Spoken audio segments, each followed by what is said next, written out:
اب رمضان شریف بھی آ رہا ہے، اور آپ کو معلوم ہے ہم نے رمضان میں پڑھائی رکھی ہے، چھٹیاں نہیں رکھی۔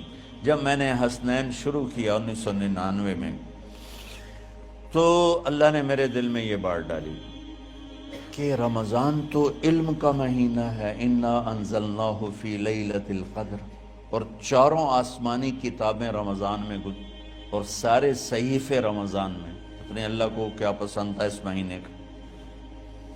حضرت ابراہیم علیہ السلام پر چھوٹی کتابیں اتری یکم رمضان کو، حضرت موسیٰ علیہ السلام پر تورات اتری 2 رمضان کو، حضرت داؤد علیہ السلام پر زبور اتری 6 رمضان کو، حضرت عیسیٰ علیہ السلام پر انجیل اتری 12 یا 18 رمضان کو، اور اللہ کے نبی پر قرآن اترا فی لیلۃ القدر، لیلۃ القدر میں۔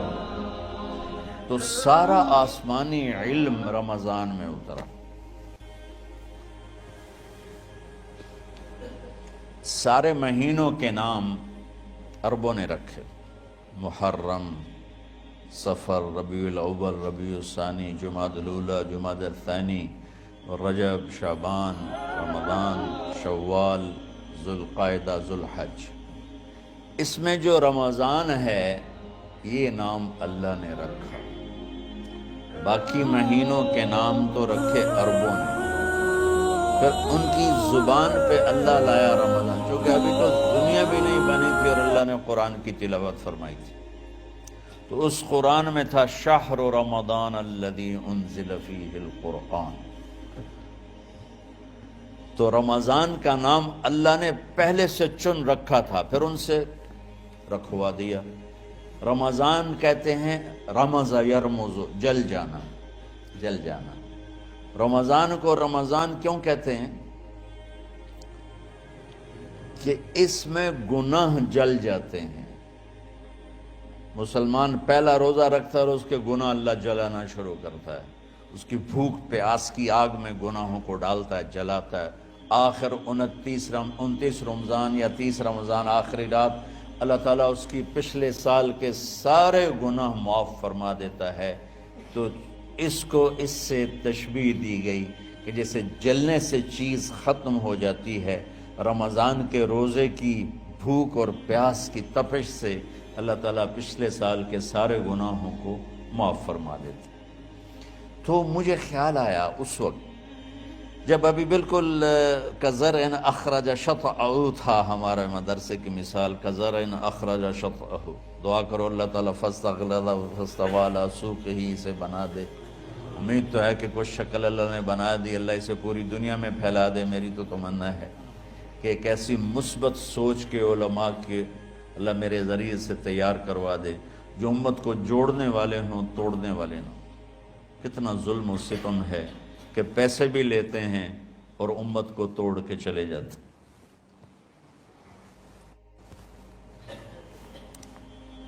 میں نے ایک خطیب سے کہا تم یہ منفی تقریریں کیوں کرتے ہو، تم مثبت کیوں نہیں کرتے؟ تھوڑی چیزیں ہیں بتانے کے لیے لوگوں کو جس پر سارے مسئلے، سچ بولو، کون سا مسئلہ کس کے خلاف کہے گا، محبت کرو، کس مسلک کے خلاف ہے یہ بات، ماں باپ کی خدمت کرو، رزق حلال کماؤ، شراب سے بچو، زنا سے بچو، جوئے سے بچو، سود سے بچو، رشوت سے بچو، جھوٹ سے بچو، ظلم سے بچو، ماں باپ کی نافرمانی سے بچو۔ یہ کتنی باتیں ہیں جو امت کو بتانے کی ضرورت۔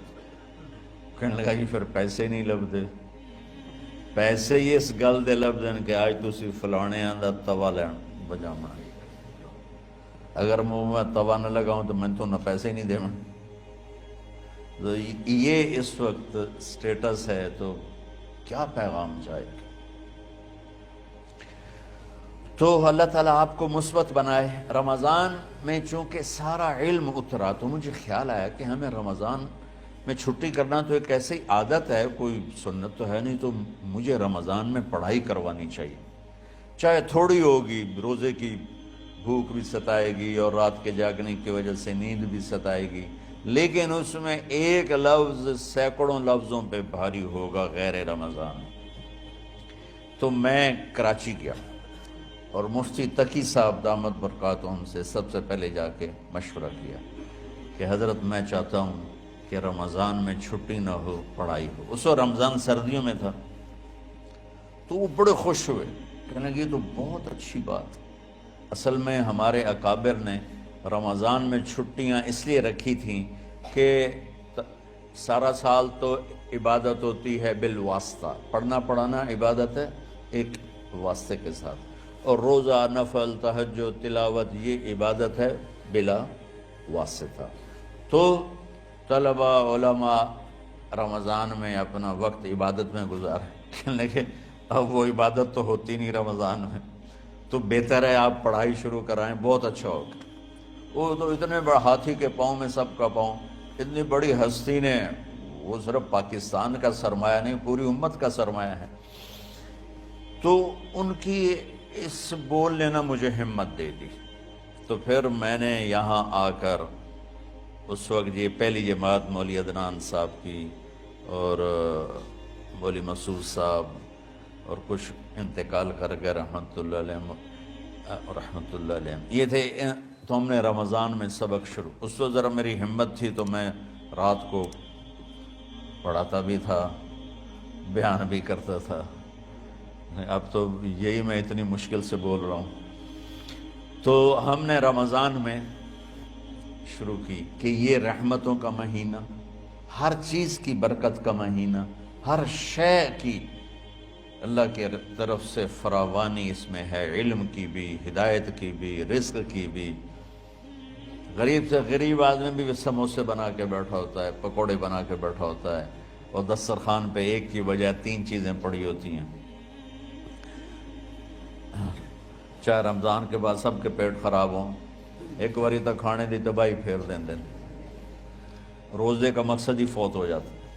روزہ تو ہوتا ہے بھوک کے لیے، پر وہ اتنا کھاتے ہیں کہ سحری کا کھانا افطاری تک ہضم نہیں ہوتا، اور افطاری کا کھانا سحری تک ہضم نہیں ہوتا، پر انہیں دونوں کا ہی کھاونا ہے۔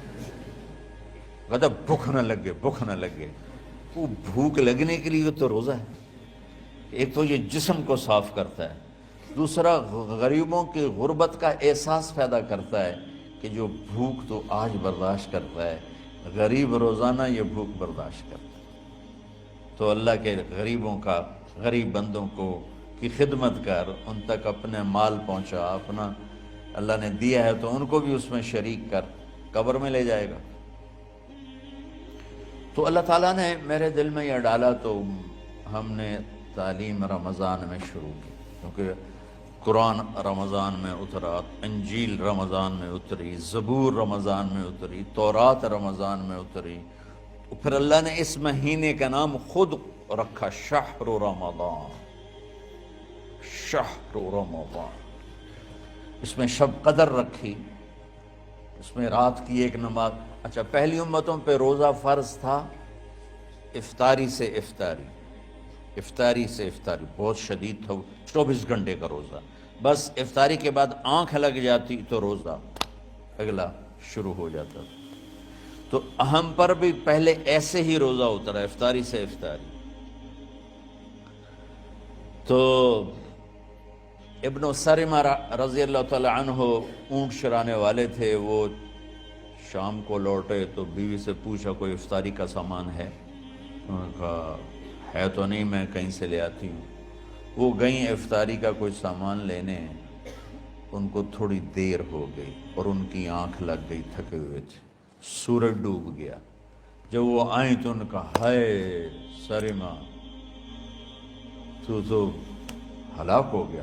کہ کیا ہوا؟ کہ اگلا روزہ شروع ہو گیا کیونکہ تیری آنکھ لگ گئی۔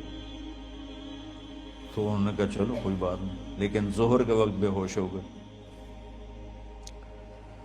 ایک روایت میں آتا ہے نماز پڑھنے آئے اور گر گئے، اور ایک میں آتا ہے گھر میں بے ہوش ہوئے۔ تو جو بھی صورتحال تھی اللہ کے نبی کو پتہ چلا۔ کیا ہوا سرمہ کو؟ کہا جی وہ افطاری کر نہیں سکے تو روزہ شروع ہو گیا تو بے ہوش ہو گئے۔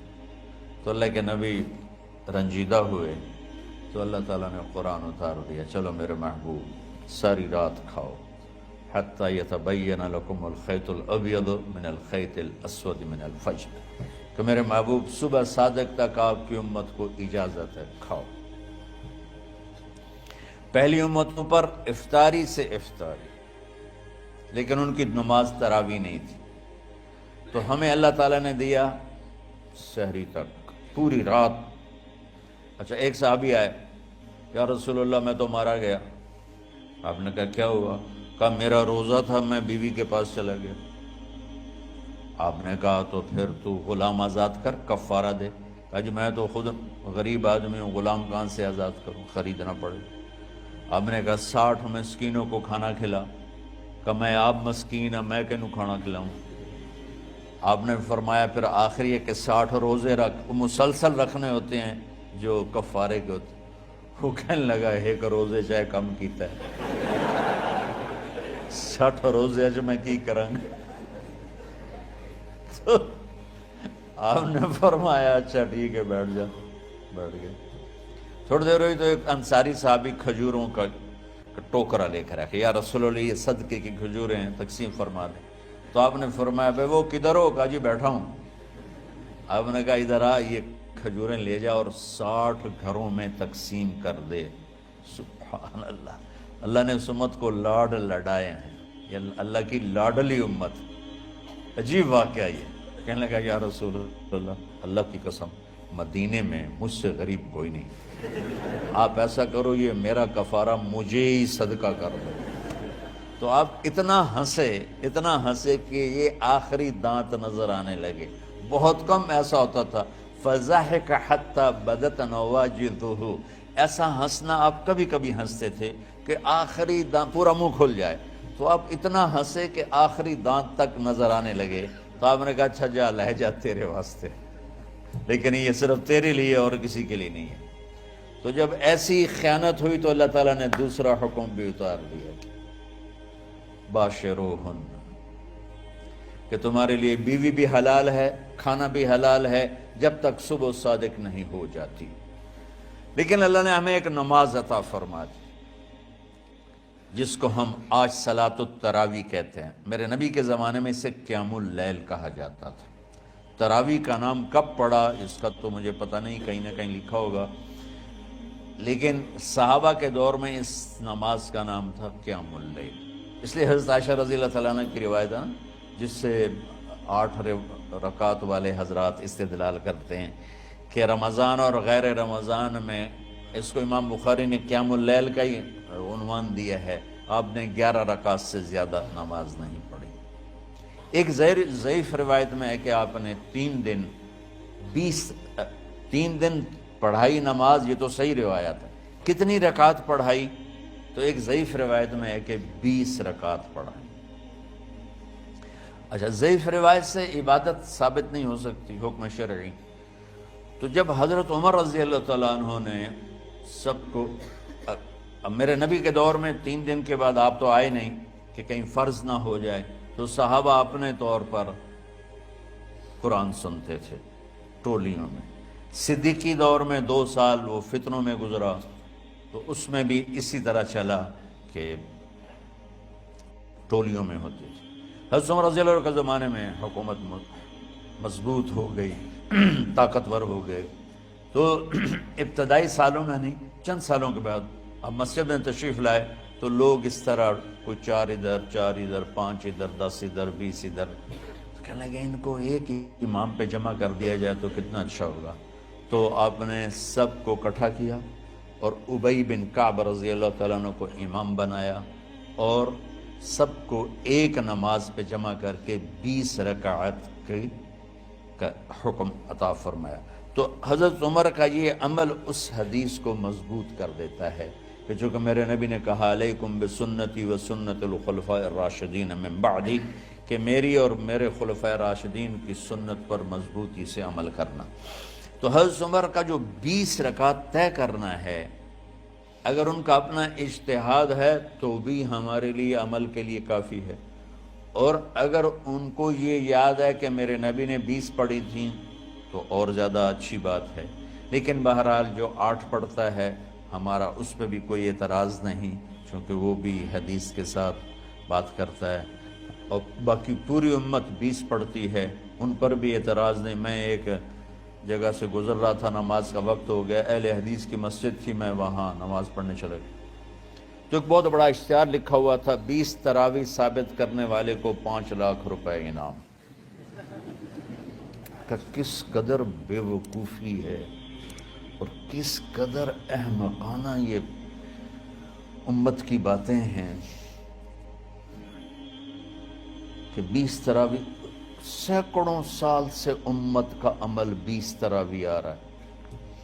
تراویح کا نام جو پڑھا مجھے یوں لگتا ہے کہ اہل مکہ، یعنی اہل مکہ جو تھے نا، وہ 4 تراویح پڑھ کے ایک طواف کرتے تھے،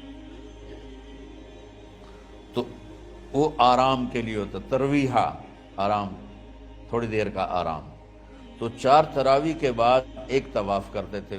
وہ چھوٹا سا طواف 10 منٹ میں ختم ہو جاتا تھا، اور پھر 4 تراویح پڑھتے تھے، پھر طواف کرتے تھے، پھر 4 پڑھتے تھے، پھر طواف کرتے تھے۔ یہ صحابہ کے تھوڑے بعد کے دور کی بات۔ تو مدینے والوں کو پتہ چلا کہ مکے والے تو یہ کرتے ہیں، وہ کہنے لگے اساں کی کریے؟ انہوں نے کہا اسی 40 تراویح پڑھیں گے، 40 رکعت، وہ 40 رکعت پڑھتے تھے۔ تو نوافل میں کوئی سختی نہیں کہ بھائی 8 سے زیادہ نہیں پڑھنی، بدعت ہو جائے گی، اور 20 پڑھنا بدعت ہے، یہ سب جہالت کی بات ہے۔ اور یہ 8 پڑھ رہے ہیں یہ غلط ہے، یہ بھی حماقت کی بات ہے۔ جو صحیح حدیث سے دلیل پکڑ کے کوئی عمل کرتا ہو تو بھائیو اس سے بحث نہ کیا کرو، مناظرہ نہ کیا کرو، یہ بہت نادانی والی بات ہے۔ اور امت کا خلق لاکھوں کروڑوں انسانوں کا ایک عمل پہ جمع ہونا، یہ بذات خود اس کی طاقت کی ایک دلیل۔ اور حرمین جب سے میرے رب نے، حضرت عمر نے 20 رکعت شروع کی، آج تک وہاں بھی ساری مساجد میں 8 رکعت تراویح ہوتی ہے، لیکن حرمین کی مسجد میں 20 رکعت، ادھر بھی ادھر بھی۔ اور یہ جو وہاں ختم قرآن پہ دعا نہیں مانگی جاتی، یہ کس کا عمل ہے؟ حضرت عثمان کا۔ حضرت عثمان نے اپنے دور خلافت میں تراویح پڑھانے والے سے کہا جب قرآن ختم کرو تو دعا کرنا۔ وہ کہنے لگے جی کیا دعا کروں؟ کہ جو تیرے دل میں آیا کرنا۔ تو ختم قرآن کی رات تراویح کی آخری رکعت میں من الجنت والناس کے بعد دعا کے لیے ہاتھ اٹھانا، یہ حضرت عثمان رضی اللہ تعالیٰ عنہ نے اس کو زندہ فرمایا۔ اور امام دعا کرتا تھا 1 منٹ، 10 منٹ، 20 منٹ، جتنے بھی، اور پیچھے لوگ آمین کہتے تھے۔ وطر کی جماعت نہیں ہوتی تھی، وطر کو با جماعت حضرت مولا علی رضی اللہ تعالیٰ عنہ نے شروع کی کہ وطر کو بھی با جماعت پڑھا جائے۔ تو یہ ان کی سنت ہے کہ وطر کو با جماعت پڑھا گیا۔ تو اب یہ لہٰذا یہ سارے سنت جو کام ان خلفۂ راشدین سے ہوا وہ بھی سنت ہے۔ تو اللہ نے ہمیں ایک عبادت دے دی کہ میرا قرآن پڑھو اور سنو۔